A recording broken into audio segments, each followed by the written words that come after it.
پروردگار میری بیوی مجھ سے ضد کر رہی ہے کہ میں دعا کروں۔ بنی اسرائیل میں ایک نوجوان تھا جس کا کام یہ تھا کہ وہ ٹوکریاں بیچتا تھا، گاؤں محلے میں جا کے ٹوکریاں بیچتا تھا، سر پہ رکھ لیتا تھا اور لے جاتا تھا۔ ایک دن بادشاہ کے محل سے گزر رہا تھا تو بادشاہ کی جو ملکہ تھی وہ اوپر محل پر کھڑی ہوئی تھی۔ اس نے جب اس نوجوان کو دیکھا، حسین و جمیل نوجوان تھا، وہ عاشق ہو گئی اس پر اور اس کو دھوکے کے ذریعے سے محل کے اندر بلا لیا اور دروازہ بند کر دیا اور اس سے کہنے لگی کہ اب تو یہاں سے نہیں نکل سکتا، اب تو بدفعلی کرے گا یا میں لوگوں کو بلا دوں گی، اگر تو نے بدفعلی نہیں کی تو میں چیخ دوں گی اور تجھے جیل ہو جائے گی، تجھے قید ہو جائے گی یا تجھے قتل کر دیا جائے گا۔ تو وہ بڑا پریشان ہوا، وہ اللہ سے ڈرنے والا تھا، وہ اللہ کا نیک بندہ تھا، اللہ کا ولی تھا، وہ بہت ڈر گیا۔ اس نے کہا یا اللہ میں کیا کروں؟ خوف خدا اس پر آ گیا اور وہ کانپنے لگا کہ یا اللہ اتنا بڑا گناہ ہونے والا ہے مجھ سے، اور یہ عورت، یہ ملکہ مجھ سے اتنا بڑا گناہ کروانے والی، یا اللہ تو میری مدد کر۔ ایک ترکیب آئی، وہ چھت پہ ایک استنجا خانہ تھا، اس نے کہا کہ مجھے اجازت دیں تو میں استنجا خانے جاؤں اور پھر واپس آتا ہوں۔ ملکہ نے سوچا اتنا اونچا چھت ہے، یہاں سے یہ نہ تو بھاگ پائے گا، نہ تو یہاں سے کود پائے گا، نہ تو یہاں سے نکل پائے گا۔ اجازت دے دی۔ وہ نوجوان جیسے ہی اوپر گیا، اوپر جانے کے بعد اس نے نیچے چھلانگ لگا دی، اور جیسے ہی اس نے نیچے چھلانگ لگائی، اللہ نے حضرت جبریل علیہ السلام کو حکم دے دیا، جبریل جاؤ میرا بندہ فلاں فلاں جگہ کے۔ حضرت جبریل آ گئے اور اپنے پروں کو بچھا دیا۔ یہ جیسے ہی اوپر سے کودا حضرت جبریل کے پروں پہ، آرام سے حضرت جبریل نے اپنے پروں کے ذریعے سے اسے زمین پہ اتار دیا، اور ایسے اتار دیا جیسے ایک ماں اپنے بچے کو آرام سے زمین پہ رکھتی ہے۔ جب یہ نیچے اتر گیا تو جلدی سے بھاگتا ہوا اپنے گھر پہ گیا۔ جانے کے بعد بی بی نے دیکھا کہ شوہر گھر پہ آ گئے۔ بی بی نے کہا کہ آج کچھ پیسے کما کے لائے ہو؟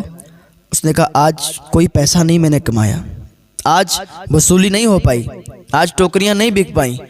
تو بیوی کہنے لگی پھر یہ گھر کیسے چلے گا؟ فاقے ہو رہے ہیں، کھانا نہیں کھایا ہے۔ اس نوجوان نے کہا انشاءاللہ ہم صبر کر لیں گے، ہم بھوکے ہیں تو کیا ہوا، ہم فاقے سے ہیں تو کیا ہوا، اللہ سب جانتا ہے، ہم صبر کر لیں گے۔ اور اس نے اپنی بیوی سے کہا جاؤ تم تنور جلا کے آؤ۔ بیوی گئی اور تنور جلا کے چلی آئی۔ جب تنور جلنے لگا تو پڑوسن نے دیکھا کہ تنور جل گیا ہے تو آئی آگ لینے کے لیے، اور جیسے ہی آگ نکال رہی تھی تو اس نے آواز لگائی اے فلانی دیکھ تیری تنور میں کتنی روٹیاں آ گئے ہیں، اور یہ روٹیاں جل جائیں گی تو جلدی سے اس میں سے نکال لے آ کے۔ اس نے جب اتنا سنا تو چونک گئی کہ میں نے تو صرف تنور جلایا ہے، میں نے تو اس میں روٹیاں نہیں لگائی ہیں، میں نے تو اس میں روٹیاں نہیں پکائی ہیں، میں نے تو صرف تنور جلایا ہے، یہ روٹیاں کہاں سے آ گئیں؟ اس کے شوہر نے کہا جا کے دیکھو ذرا۔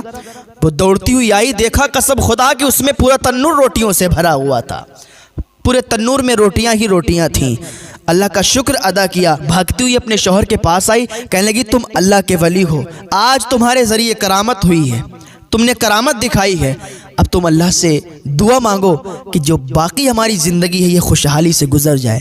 اس کے شوہر نے کہا تو صبر کر، اللہ نے چاہا تو ہمیں سب کچھ عطا ہوگا، اللہ نے چاہا تو ہمیں سب کچھ وہ دے گا، بس اللہ کی ذات پر بھروسہ رکھ، تو صبر کر، جلد مت کر، جلد بازی کرنے لگی ہے تو۔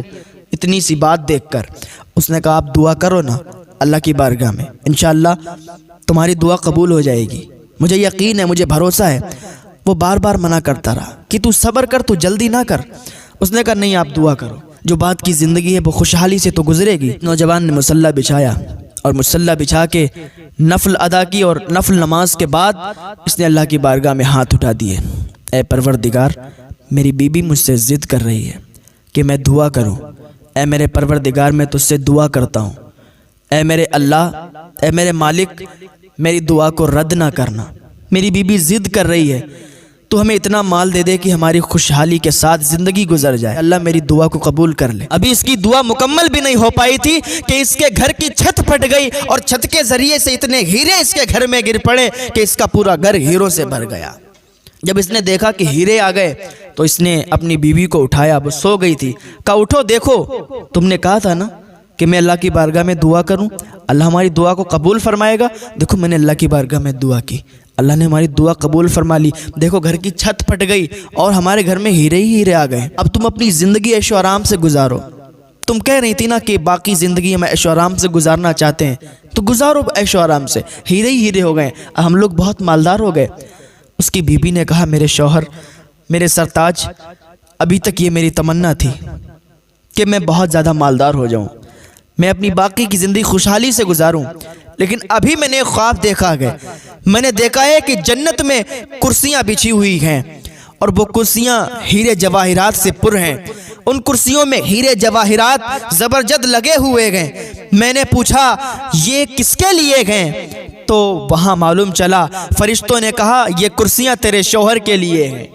تو میں نے پوچھا اس میں سوراخ کیوں ہیں؟ کرسیوں میں سوراخ تھے۔ میں نے پوچھا اس میں سوراخ کیوں ہیں؟ فرشتوں نے کہا تیری جلد بازی کی وجہ سے، تو نے جلدی کر دی، تو دنیا میں ہی عیش و عشرت کی زندگی گزارنا چاہتی ہے تو گزار، اسی لیے اس میں سوراخ ہو گئے ہیں۔ وہ کہنے لگی میرے شوہر اب دنیا میں عیش و آرام نہیں کرنا ہے، اب تو بس جنت میں عیش و آرام کرنا ہے۔